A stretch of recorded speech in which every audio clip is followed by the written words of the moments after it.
Well, that's right. Round about now, the Middle East Report with James Dorsey. And of course, you can follow James Dorsey as always on jamesmdorsey.substack.com, as well as subscribing to James' newsletter and blog, The Turbulent World of Middle East Soccer. Good day to you, James, wherever you are in the world these days, Singapore, East, West, or wherever. Pleasure to be talking to you. Good morning. It's always a pleasure to be with you. James, getting to our discussion, I think I think the world has sort of numbed from President Donald Trump's statements these days. But the latest one, U.S. President Donald Trump's putting Gaza alongside Greenland on the front line of efforts to craft what he calls a new world order, referring to as a peace board or something of that sort. Your thoughts on that, James? Indeed, like U.S. claims to Greenland, the just formed Board of Peace is about much more than Greenland or Gaza. It's about crafting a new world order in Donald Trump's mold. If that's the case, it's not off to a good start.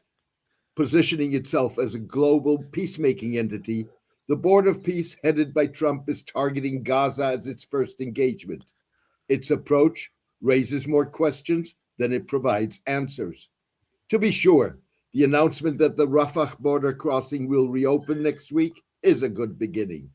But who controls who can enter or leave Gaza, or what goods can enter the Strip?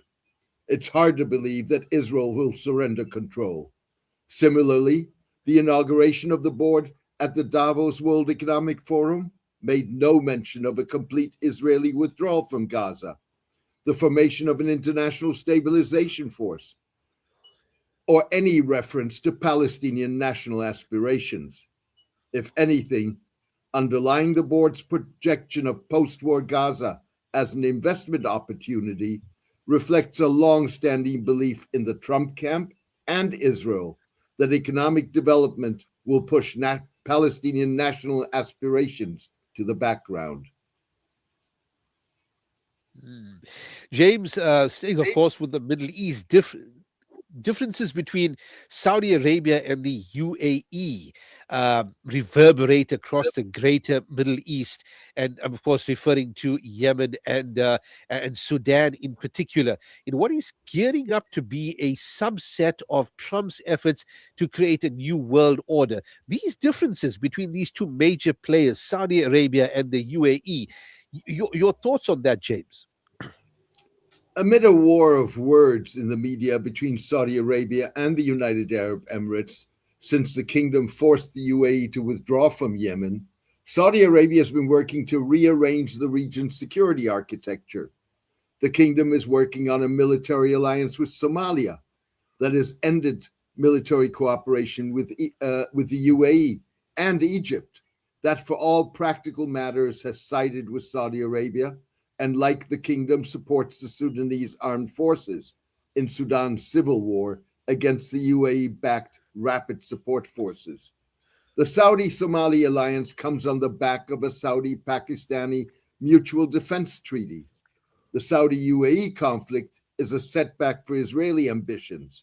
The UAE recently facilitated Israeli recognition of the breakaway Somali Republic of Somaliland, giving Israel a significant foothold in the Horn of Africa.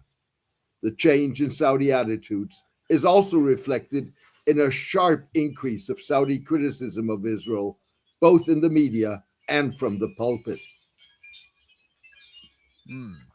James, Trump basks in the belief that he is a leader unrestrained by democratic, niceties, and a pesky coalition partners that constrict non-Israeli Prime Minister Benjamin Netanyahu, Israeli Prime Minister Benjamin Netanyahu, as well as European leaders. I mean, what's the reality here with regards to this belief? Is it something which is only in the simplistic mind of Mr. Trump, or is there some reality to it? In Trump's mind, men like Turkish President Recep Tayyip Erdogan and his Syrian counterpart, Ahmed al-Shara, fit his vision of smart, tough, and good leaders who have concentrated power in their hands and can get things done, unconstrained by diplomatic protocols, international law, or proper democratic oversight. Trump's respect for Erdogan and al-Shara enables Turkey to loom large as a winner as the US president created his Board of Peace. Turkey, represented by Foreign Minister Hakan Fidan, joined yesterday's signing of the board's charter, despite Israeli objections because of the Turks' ties to Hamas. Israel also objected to Qatar's membership. In Trump's eyes, Israeli Prime Minister Netanyahu, like the European leaders, are weak because they are constrained by diplomatic niceties, parliamentary oversight, and pesky coalition partners. The power dynamics are evident, with Netanyahu reluctantly joining the board in the hope that he can delay or derail implementation of the second phase of Trump's Gaza ceasefire plan, and because he had no choice.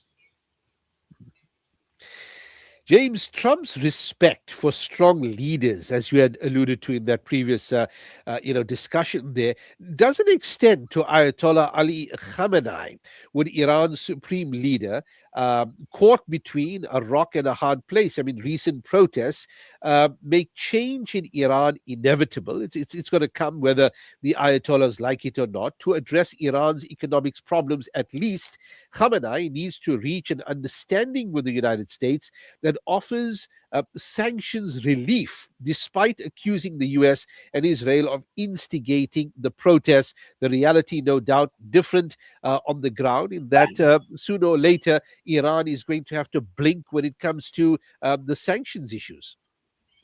The $64,000 question is what Iran will do next. The protests may have died down amid brutal repression, but inevitably will erupt again if the government doesn't address the country's structural economic problems. To do so, Iran needs sanctions relief. While keeping his military option on the table, Trump insists that he is willing to talk to Iran, but some of his demands are such that no Iranian government, whether Islamic revolutionary or post-revolution, can accept them. Perhaps the most difficult condition is curbing Iran's ballistic missiles program. With no Air Force or Navy to speak of, ballistic missiles constitute the core of Iranian defense, all of which puts Iran in a catch-22. James Dorsey, thanks for your time this morning here, and of course for joining us on Radio Islam International. As always, have a good rest of your weekend ahead of you, James, and pleasant greetings. Same to you, and it's always a pleasure. James Dorsey with the Middle East report. A few minutes in